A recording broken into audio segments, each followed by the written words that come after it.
Olá, sejam todos muito bem-vindos a mais um programa Universo Maior. Eu, Daniel Kaltenbach e André Verzanhassi estaremos juntos com você hoje para explorar um tema muito profundo, que é a questão dos campos morfogenéticos. Vamos falar do centésimo macaco, vamos falar do inconsciente coletivo, enfim, muita coisa bacana. Andréa, como é que você está, Andréa? Olá, pessoal. Olá, Daniel. Eu estou ótima e é sempre um prazer estar aqui com você e com vocês que nos acompanham, que participam e que estão sempre trazendo perguntas, temas para que a gente possa discutir aqui e falar de um pouco mais de tudo que existe nesse universo maior. Você está aí, já deu, né? Inscreva-se no canal, dê o seu like, comente, participe, coloque suas opiniões, enfim, é o nosso programa Universo Maior e a sua participação é fundamental, então participe.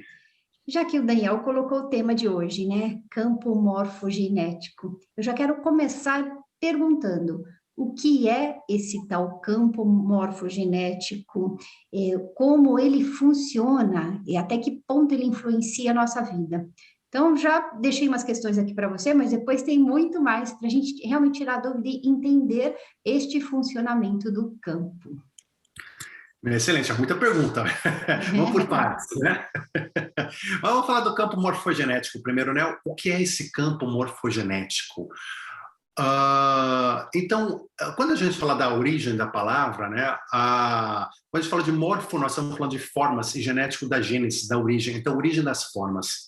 Como que ele vai estudar como é que as coisas no mundo, as coisas no universo, desde o nosso corpo, desde uma estrela do mar, a uma árvore, a uma planta, a um mineral, tem formas. Por que que as formas das coisas têm as formas que elas têm e não outras formas? Por que que as formas da estrela do mar são todas parecidas? Por que que as formas de um determinado tipo de pedra, de cristal, são parecidos e não outras? E assim por diante. O que leva a uma coisa ter um tipo de forma ou outra? E quando a gente fala desse campo morfogenético, a teoria, ou seja, o início desse estudo aqui, foi uma teoria formulada pelo biólogo inglês Rupert Sheldrake. Ele quis explicar que na ideia dele, as formas, as coisas, estariam relacionadas aos padrões de atitudes individuais, não só das pessoas, como das coisas e como dos animais, ou seja, hábitos de repetição que vão envolvendo várias pessoas e terminam vamos dizer assim, se consolidando em um comportamento coletivo com base numa força maior. Vamos entender isso melhor. Ele quer dizer o seguinte, de acordo com a teoria dele, quando a gente tem alguma coisa que vai se formar, vamos imaginar, por exemplo, aí uma situação de diamantes ou de pedras, alguma coisa assim.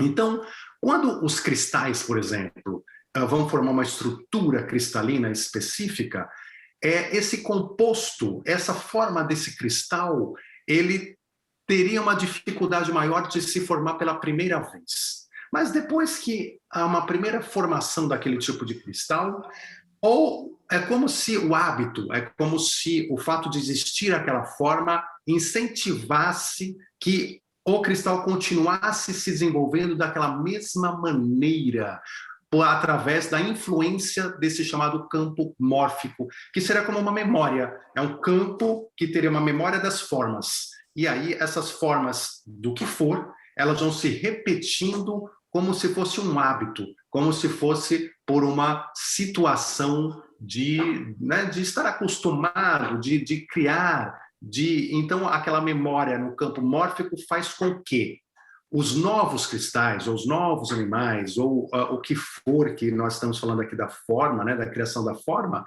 eles vão se utilizando dessa memória e reproduzindo.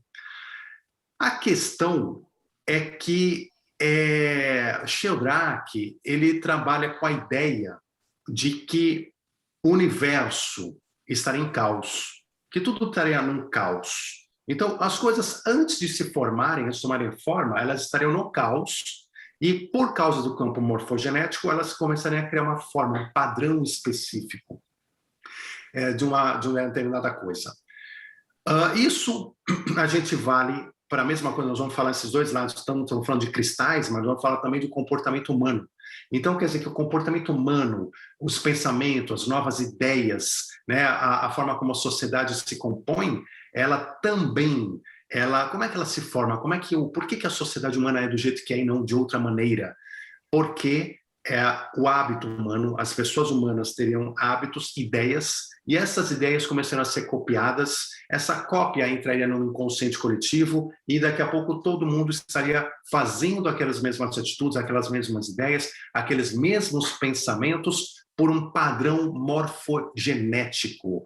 Então, nessa ideia, nessa linha de pensamento, que Sheldrake trabalha para a criação do campo morfogenético. Eu tenho alguns comentários sobre isso, mas eu vou passar aqui para a Andréia, né? Ou seja, vamos nas perguntas aqui, eu vou respondendo algumas coisas a mais. Mas o importante é a gente entender que, de acordo com esse campo, a gente começa a trazer ideias para a nossa vida sobre, por exemplo, alterações de hábitos da sociedade. Então, a gente quer uma sociedade melhor, será que dá para ir mudando esses hábitos, chegar numa sociedade melhor? A gente quer uma outra forma de alguma coisa, como é que a natureza pode criar outras formas? E assim por diante. Até que ponto nós estamos sujeitos e até que ponto existe, de fato, este campo morfogenético e que faz com que, né, as coisas sejam da forma como são e não de outra maneira. Então, é isso que nós vamos discutir hoje, sob o ponto de vista científico, mas também sobre o ponto de vista espiritualista. E vão perceber que existem, sim, muitas críticas a serem feitas também aos trabalhos e à teoria de Sheldrake e outras coisas que a gente pode complementar. Mas vamos lá, vamos passo a passo. São tantas perguntas nesse tema, mas assim, eu vou simplificar uma visão que eu percebi aqui ao ouvir você falando. Então, é como se fosse uma herança. A humanidade recebe uma herança genética e em que ponto esta herança, que me faz ter um desenvolvimento muito parecido com ancestrais, que me faz agir de uma maneira muito parecida com a ancestralidade e vai desenvolvendo minerais, animais e também qual é a diferença disso com o inconsciente coletivo, já que o inconsciente também me leva a agir desta maneira. É tudo uma coisa só, Daniel? Então vamos lá. Justamente, né, quando a gente fala desse campo morfogenético, ele abre margem para várias questões, E uma dessas questões é isso, a ancestralidade, por exemplo. Então, se eu sou influenciado pelo hábito, que ele diz isso, que de alguma maneira o hábito cria campos morfogenéticos que fazem com que as outras gerações, com que as pessoas que vêm ali para frente, ou a mesma geração é influenciada por esse campo morfogenético, fazendo mudar comportamentos, atitudes, trazer novas ideias e assim por diante. E que, inclusive, o próprio planeta Terra poderia despertar, né? A gente fala do despertar coletivo, que o planeta Terra poderia despertar coletivamente quando a gente atingisse um patamar mínimo de pessoas que pensam de uma certa maneira. Isso justamente está ligado a essa ideia do campo morfogenético, onde, a partir de um percentual da população que tenha um certo tipo de pensamento, de despertar, o resto da população despertaria meio que automaticamente, o que tem a ver lá com o centésimo macaco, que a gente pode comentar daqui a pouco. Então, ancestralidade, até que ponto que a gente sofre essas influências? O campo morfogenético vai dizer que os hábitos dos nossos ancestrais, a forma como eles faziam, as culturas, as religiões, tudo como aconteceu, influenciam diretamente o nosso comportamento hoje. E de que a gente às vezes tem comportamentos, a gente faz coisas na vida, a gente age de certa maneira, a gente tem certos pensamentos que a gente acredita que são nossos, propriamente dito, mas que, na verdade, tem influência direta desse campo morfogenético, ou seja, influência direta dos hábitos e daquilo que foi criado por ancestrais, por gerações anteriores. Então, que a gente sofre hoje a consequência daquilo que era hábito numa outra época, num outro momento. Isso tem a ver com o inconsciente coletivo, porque a gente entra no inconsciente coletivo e é o inconsciente coletivo, no final das contas, que vai fazer com que a humanidade, enquanto tem um certo tipo de pensamento coletivo, enquanto tem um certo tipo de hábito, de atitude, de ideias, a humanidade como um todo, coletivamente, vai seguindo aquela linha, vai seguindo aquele pensamento. E é por isso que é difícil, a gestão é difícil mudar as coisas. A gente fala assim, não, vamos mudar o nosso sistema de governo mundial, né? Vamos começar a pensar num sistema diferente, um sistema financeiro, econômico diferente. Vamos tratar do meio ambiente de uma forma distinta. Por que é tão difícil a mudança? É tão difícil as mudanças porque o inconsciente coletivo ainda está muito vinculado àqueles hábitos, àquilo que é hoje. E para você quebrar isso, para você mudar, né, fazer com que uma camada grande dessa sociedade, ou pelo menos significativa dela, tenha um pensamento novo para se quebrar o paradigma, para se quebrar o padrão, é um trabalho que exige um certo esforço e que não acontece da noite para o dia. Então, precisa ir acontecendo. Entendi. Eu acho que para deixar bem claro, já que você falou dessa experiência do 100º macaco, eu gostaria que você pudesse explicar para nós. Mas por que eu estou perguntando isso? Porque a ideia que eu peguei também é que o hábito se repete. Então, eu lembro até recentemente, eu estava fazendo uma receita aqui na minha casa de pão, e eu fiz uma determinada forma, e meu marido falou, por que você faz assim? Eu falei, não sei, meu pai fazia assim, e eu faço assim, deu certo para ele, está dando certo para mim, eu não pensei em fazer diferente. Então, em que ponto eu posso quebrar esses hábitos? Em que ponto vale a pena repetir hábitos? Excelente, não, excelente pergunta. Então eu vou falar do 100º macaco, se eu esquecer do complemento, você me lembra depois. Tá bom. Mas entendo, que às vezes eu me empolgo aqui, depois eu deixo uma parte solta, mas é importante eu falar dessa questão da receita do seu pai também. Porque a prática, né? Ou seja, mostra a vida no dia a dia, no cotidiano, o que está acontecendo com a gente, né? Então é muito bacana.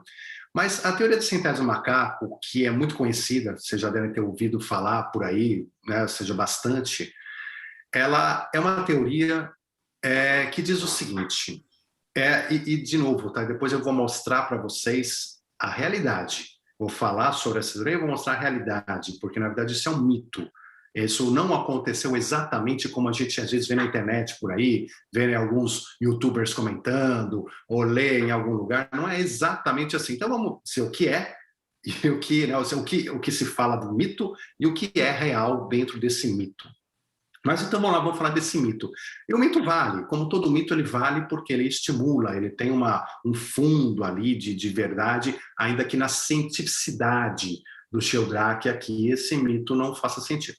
Mas dizem o seguinte, que a teoria do 100º macaco comenta que houve um estudo numa ilha próxima ao Japão, numa das ilhas próximas ao Japão, e que estavam estudando os macacos naquela ilha, o comportamento dos macacos. E que, em um determinado momento, eles resolveram dar batata doce para os macacos, uma alimentação nova, colocaram uma alimentação nova, só que fizeram uma coisa diferente também. Pegaram a batata doce e tiraram da terra e deram direto, sem limpar, sem cortar, sem nenhum preparo da comida, deram direto. O que acontecia? Os macacos não queriam comer aquela batata doce, não queriam comer. Por quê? Porque eles viam que ela estava suja, que ela vinha da terra, era diferente do resto da comida que eles estavam acostumados, que tinha um preparo. Então eles não comiam. Apesar de que gostavam, né, de batata doce. Então os cientistas já sabiam que gostavam, mas agora estavam dando ela lá, né, já in natura, ali tirado da terra. Isso incomodava os macacos. Até que um dia um macaco pegou aquela batata doce, levou até a água do mar ali e lavou a batata doce. E depois comeu a batata doce lavada. E aí, não só ela estava limpa, como talvez o sal do mar também dava um sabor especial, não sabemos exatamente, ele começou a comer. E ele ensinou os outros macacos, né, começaram a ver, começou a ensinar a lavar, e todo macaco começou então a aprender aquilo, começou a lavar a batata doce e começou a comer. E aí o que acontece? Começou a aumentar a população de macacos que comiam aquela batata doce, né? Que lavavam e comiam aquela batata doce. E diz a teoria que quando chegou lá no 100º macaco, vamos imaginar que a ilha tivesse lá 1000 macacos, Quando o 100º macaco começou a comer a batata, lá vai comer a batata doce, todos os outros demais macacos começaram a fazer isso também. Como se tivesse ali um limiar a partir do qual a coletividade inteira começaria a ter aquela atitude meio que automaticamente. E diz essa teoria ainda de que quando a ilha inteira começou a comer batata doce, as ilhas próximas, macacos nas ilhas próximas descobriram também a batata doce, começaram a lavar no mar também, começaram a seguir o mesmo comportamento sem nunca ter tido contato com os macacos daquela ilha. Então, ou seja, como se, né, um inconsciente coletivo, como se um campo morfogenético criado pelo hábito daqueles macacos, o primeiro macaco, o 100º macaco da ilha, fosse espalhando aquela forma de comer, aquela forma de ter atitudes e tudo mais. Então, e é daí que vem a ideia, né? Ou seja, poxa, se a gente quiser mudar o mundo, né? Mas a coisa está difícil. Mas se tiver lá a gente, né, juntando os macacos, a hora que chegar no 100º macaco, de repente, né? 100º é um número hipotético, lógico, né? Para o mundo aqui, mas um percentual X, a humanidade inteira, de repente, desperta, a humanidade inteira acorda. Então, por causa do... Porque isso é bastante interessante, a ideia, as pessoas se utilizam, às vezes, desse mito como uma realidade. Mas vamos agora separar o mito da realidade rapidamente. Na realidade, não aconteceu isso. Tá? Ou seja, essa ideia do 100º macaco não é uma verdade. O fato de que as ilhas do lado, os macacos começaram a se comportar da mesma maneira, também não é uma verdade. O que acontece é que, sim, os macacos começaram a comer a batata doce, começaram a lavar a batata doce no mar, naquela mesma ilha.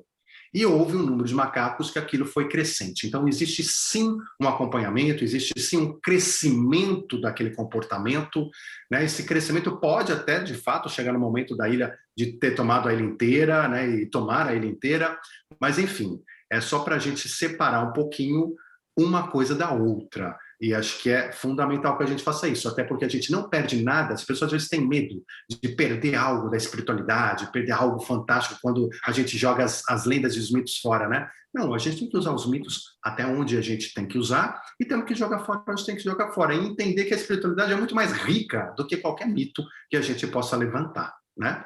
Então, vou falar já um pouquinho mais disso, acho que você vai ter perguntas sobre essa questão ainda, né? E até para explicar na prática, isso acontece, não acontece, como é que é, mas fala um pouquinho do teu pai, né? Era teu pai que fazia e você fazia o pão do mesmo jeito, né?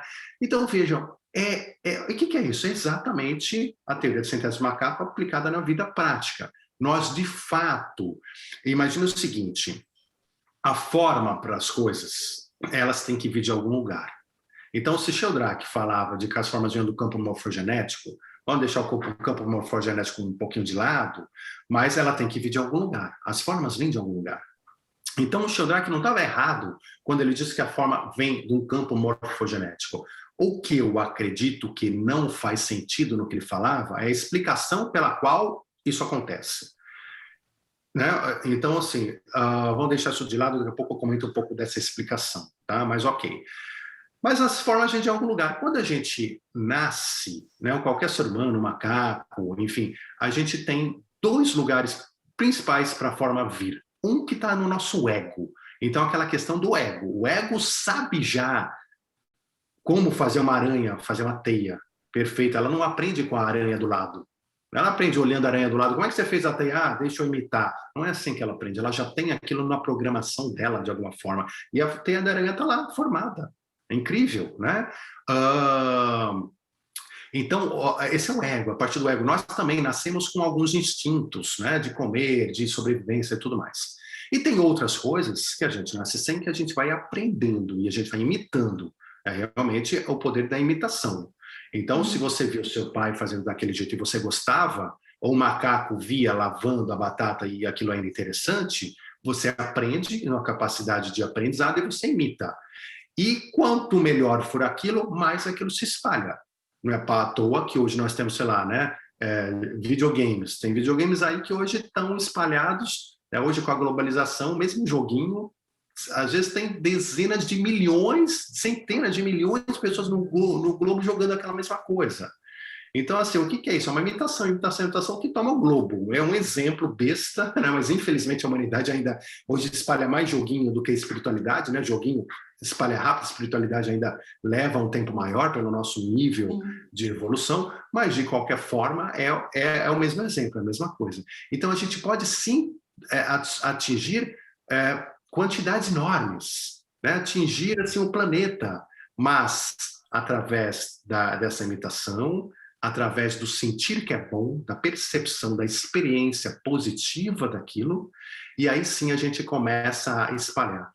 Isso mexe no inconsciente coletivo, né? Não mexe? Enfim, então podemos discutir tudo isso, mas a linha básica é isso, a forma vem de algum lugar, ou vem do ego, ou a forma vem das experiências humanas, que aí tem mais a ver com o que o Sheldrake fala, mas enfim, vamos entender passo a passo. Entendi. Aí você está falando do hábito da repetição. Eu vi o meu pai e trançar o pão daquele jeito, eu faço do mesmo jeito. Eu nem me preocupo em fazer de outra forma porque dá certo. Mas e quando eu tenho um irmão que não foi criado pela mesma família, né? O pai é o mesmo, mas ele não foi criado pela mesma família. E ele também faz a mesma coisa. Então, ele acessou essa informação lá no campo, intuitivamente veio para ele, e se ele acessou isso intuitivamente, quer dizer, tudo que eu faço é sempre uma forma, de alguma forma, é uma herança do coletivo que está lá, né, plasmado neste campo? Excelente pergunta. Então vamos entender o seguinte, primeiro, por que Sheldrake, qual que eu acho que é a principal falha na teoria de Sheldrake? Sheldrake, ele parte do princípio de que o universo é o caos. Então, que o universo é o caos. E que todas as formas, se a gente imaginar o universo quântico, né, na época, enfim, não, né, mas o universo quântico, ou seja, temos infinitas possibilidades de formas diferentes. Mas ele parte do princípio de que o universo seria o caos, ou seja, de que não teria razão pela qual as coisas estão no estado que estão, e quando elas vão tomar uma forma, elas teriam várias possibilidades de tomar essa forma. Só que pelo hábito, pela repetição, mesmo de um mineral que tomou uma primeira forma, seja o que for, pela repetição criaria-se um campo morfogenético, e a partir de então a probabilidade que será de várias formas diferentes passa a ser de uma só. Então começa a se criar o campo dentro daquela mesma forma, daquele mesmo tipo. Isso por si só, não faz sentido, porque, em primeiro lugar, porque o universo não existe caos. Então, assim, essa é a primeira grande falha, né, na teoria de Sheldrake, que é a teoria do caos, a utilização da teoria do caos. O universo não tem caos. O caos que a gente acredita, que a gente acha que é, não, o caos, na verdade, é simplesmente a nossa incapacidade intelectual de perceber a ordem que estão nas coisas que nós chamamos de caos. Então, se a gente pega, por exemplo, um copo de água, né, e mistura açúcar, né, primeiro você vê lá mistura açúcar, mistura café, mistura chocolate, faz uma mistureba. Você vê primeiro, você deixa os grânulos ali, estão separadinhos. Depois você mistura, aí vira um caos. Aí você não sabe mais onde está cada molécula, onde está cada coisa, aquela mistura, você acha que não tem mais ordem nenhuma. Só que essa falta de ordem, ela não existe, porque na verdade o caos não existe. Existe uma ordem muito clara em qualquer lugar. Existe uma ordem clara na posição das estrelas. Existe uma ordem clara na posição das areias do deserto. Elas não estão lá no formato de caos, ela está num caos, está tudo jogado aí. Não. A ordem da areia tem a sua razão de ser. Cada partícula tem o seu motivo de estar onde está. Então, o caos não existe. O caos é a nossa incapacidade de entender a ordem das coisas porque nós não temos mentalidade suficiente para isso. Então, essa é a principal crítica, né, que eu faria à teoria de Sheldrake. Agora, existem, sim, campos, além do físico, que nos influenciam, né, que influenciam um irmão, de repente agir da mesma maneira e tudo mais? Sim, existem esses campos. São vários campos. Na verdade, não é um campo só, que ele fala de um campo morfogenético, não é um campo só. Quando um irmão se influencia por outra coisa, por questões, às vezes, ancestrais, de família e tudo mais, existe um inconsciente coletivo daquela família, existe um aprendizado, uma energia daquela família, daquele grupo. Essas energias existem, energias de civilizações, de países, de cidades. Todas essas energias influenciam seus habitantes ou os seus familiares e assim por diante. Há uma influência direta sobre isso. Então, nesse sentido, sim, a gente, pela nossa intuição e tudo mais, a gente recebe informações de como se comportar. Às vezes os irmãos se comportam de forma muito parecida, às vezes de hábito, até por questões genéticas. A forma, a gente acha que às vezes o nosso trejeito é uma coisa muito nossa. Às vezes o nosso trejeito é muito do nosso DNA também.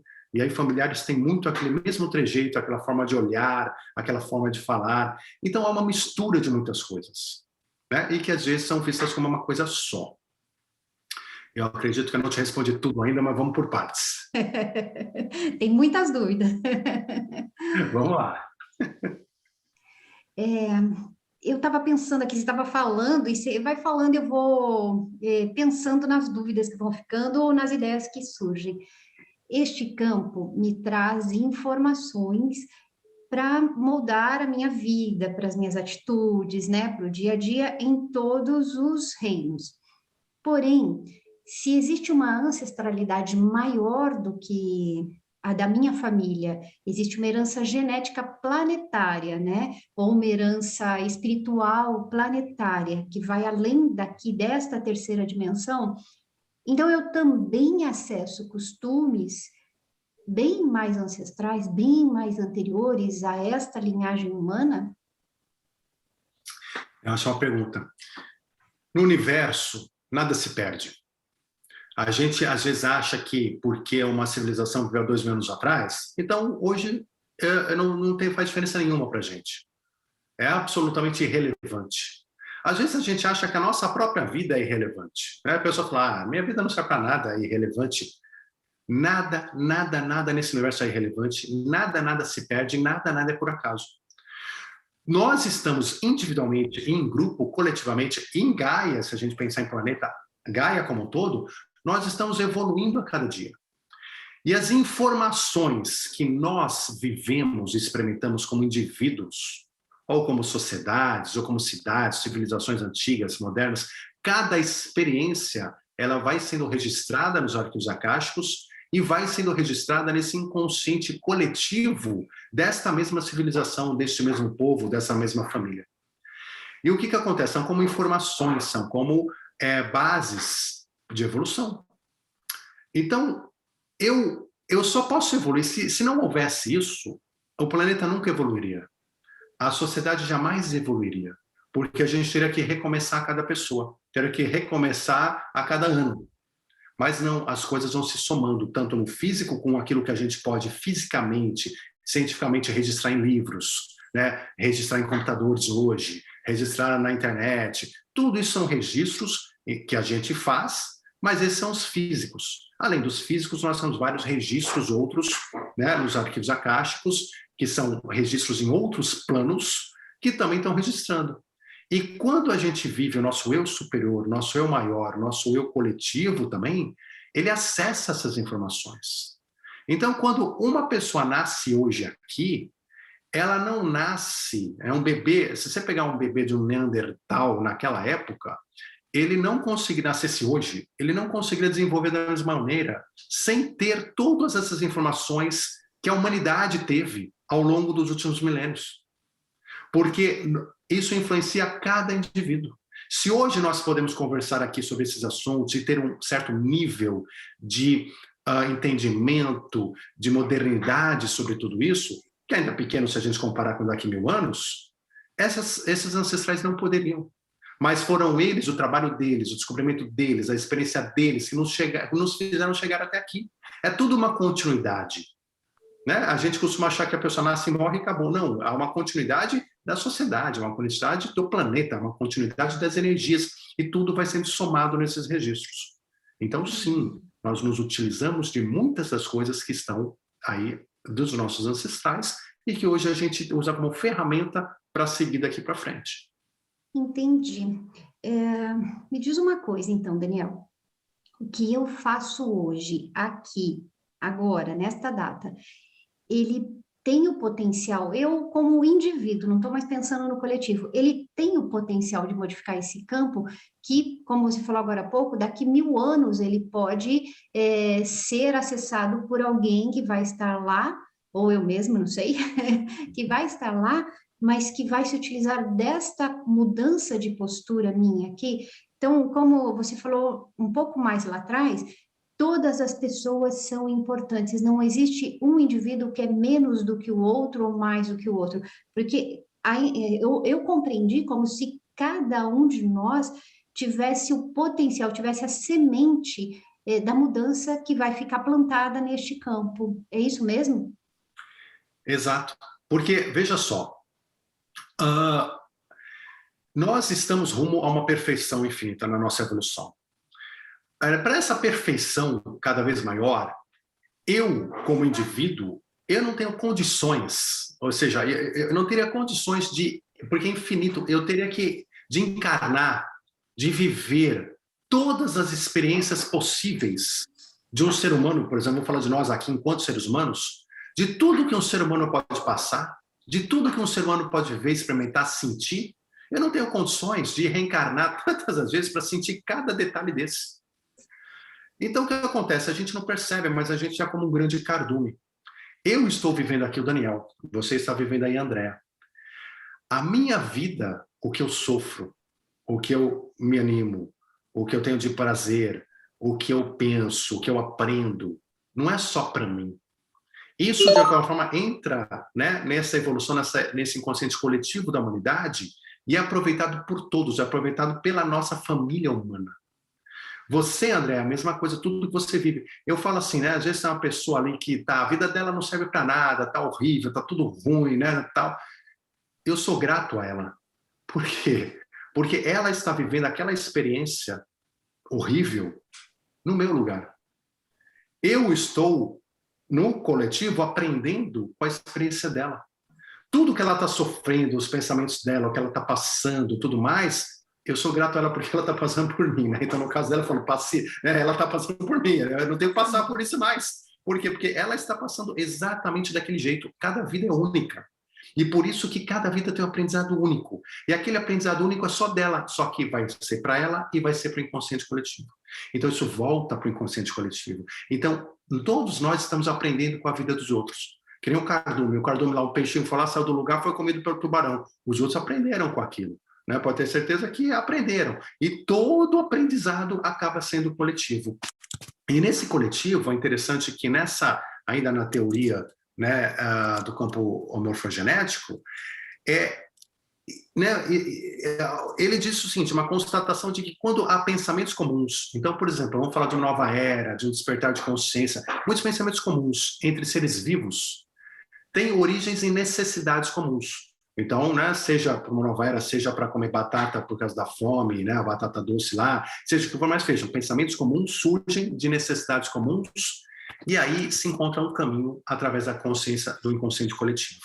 Então, o inconsciente coletivo é como se ele fosse um campo que vai sendo alimentado pelos nossos pensamentos individuais. Os nossos pensamentos individuais vão alimentando esse campo, as nossas necessidades, e, por consequência, dentro até do princípio do gênero do Kybalion, ou seja, porque são sementes do princípio masculino que são germinadas, são seminadas no campo que é o gênero feminino, e dentro desse campo morfogenético, por assim dizer, ele vai criar ideias novas. E essas ideias, dentro das necessidades que a humanidade está tendo naquele momento, elas se espalham para toda a humanidade, para todo o coletivo, e as pessoas, por sua intuição, começam a conseguir pegar daquele campo muitas dessas intuições e colocar essas ideias como se fossem ideias novas, como se fossem ideias dele.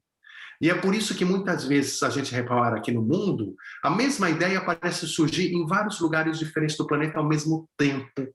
Por quê? Porque esse campo que está, né, inseminado com ideias que estão germinando e que aquelas pessoas então estão conseguindo captar. E é assim que, desta maneira, e não por uma questão de hábito do passado, como disse Goldrake, dessa maneira que a gente consegue fazer a teoria do centésimo macaco, por assim dizer, que a gente consegue fazer com que uma sociedade consiga mudar totalmente um comportamento, um padrão, a partir do momento em que ela vai atingindo um nível de consciência, um limiar, né, um percentual de consciência mínimo, e aí isso aí vai aumentando cada vez mais, porque essa ideia está cada vez mais germinada e as pessoas recebem de cada vez mais fortemente. Entendi. A gente está quase indo para os finalmente aqui, tem muita coisa ainda para perguntar, mas só para complementar esta última pergunta, eu anotei aqui, olha, pelo que eu entendi, quanto mais a consciência muda, uma consciência individual expande, mais o campo muda, é isso.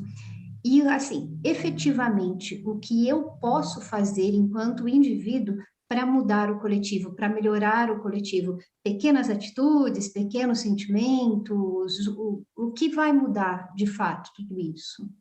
Não, é uma ótima colocação, porque isso é importantíssimo. As pessoas às vezes acham, né, que tudo que eu possa fazer no mundo não faz diferença e que eu sou muito pouco para remar, né, para modificar, para transformar o planeta. Isso não é verdade. Nós estamos interligados. Então, veja só, se você tem uma vontade, um pensamento, e você acha que o correto é isso, ainda que seja uma minoria, primeiro, você pode ter certeza, você não é o único. Ah, mas não conheço ninguém mais. Pode ter certeza que tem mais pessoas que pensam igual. Por quê? Porque se isso germinou na sua cabeça, está germinando no nosso cardume. Ou seja, então está já pipocando em alguns lugares. Então, primeiro é isso, a gente acha que é único, mas a gente não é único, por mais louco que às vezes a gente se ache. Em segundo lugar, é o nosso pensamento, justamente, é aquela nossa ideia que a gente tem que começar a fazer o que a partir de então? Fazer o que o macaco fez. E se eu falo, olha, eu tive a ideia de que talvez eu lavando a batata doce seja interessante, eu tenho que ir lá e lavar. Porque o meu exemplo vai começar a contaminar as pessoas ao meu lado, os indivíduos ao meu lado. Então, eu tenho que, primeiro, sair da teoria.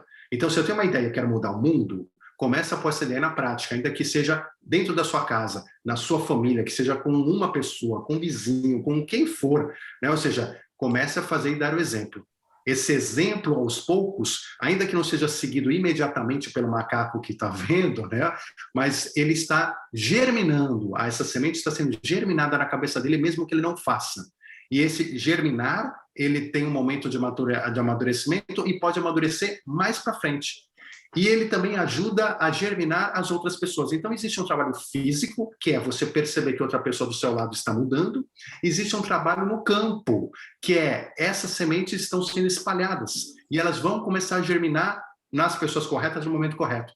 Então, se eu faço uma atitude aqui, começo a pôr exemplo, vamos dizer que eu tenho uma família de 5 pessoas e eu quero mudar uma atitude, eu quero mudar alguma coisa que eu acho que está errada, eu começo a fazer e dou exemplo para isso. Pode ser que eu mude só uma pessoa na família que fale, não, eu concordo e começa a mudar. Mas os outros 3 sofreram nos seus campos essa semente, começa a germinar lá.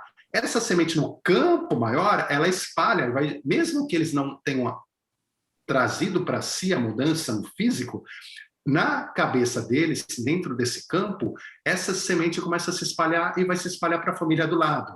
E a família do lado, conforme tiver a percepção, a intuição de começar aquele comportamento, começa também. Então a coisa se espalha dentro do campo e se espalha numa proporção muito, muito grande e se espalha no físico numa proporção menor. Então, saiba sempre, qualquer atitude, qualquer movimento em direção àquilo que você acredita é importante para o nosso cardume humano, é importante para a nossa evolução.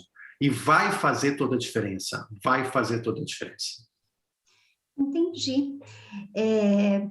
Da minha concepção, assim, eu não vou fazer mais perguntas para a gente não se alongar, mas para mim ficou claro assim, eu nasci como um indivíduo, mas, na verdade, as minhas atitudes são coletivas. Tudo que eu faço como Andréa, eu influencio primeiro o meu meio ambiente, e às vezes a gente pensa, meu meio ambiente é cuidar da natureza, é o Brasil, é a China, é a Alemanha, ou seja, onde você mora.